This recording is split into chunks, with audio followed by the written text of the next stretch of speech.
উপরের তারটা আর্থিং তার, এই আর্থিং তারটা টেস্ট ল্যাম্পে ঠিক আছে। হ্যাঁ, এ অন্য কোনো তারের সঙ্গে টাচ নেই, ঠিক আছে।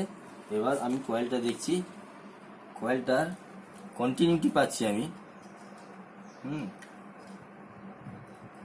কিন্তু বডির সঙ্গে শো করছে, এ বডি হয়ে গেছে তার মানে, ঠিক আছে।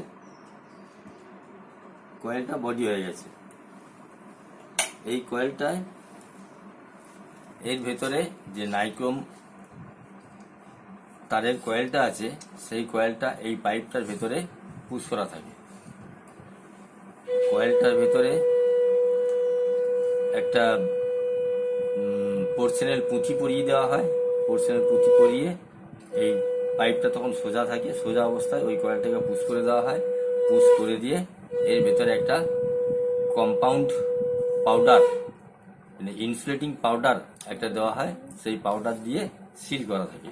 তারপরে এখানে দুটো পোর্শনেল দিয়ে এখানটা এয়ারলাইট দিয়ে বা কোনো কেমিক্যাল কম্পাউন্ড দিয়ে লক করে দেওয়া হয়। হ্যাঁ।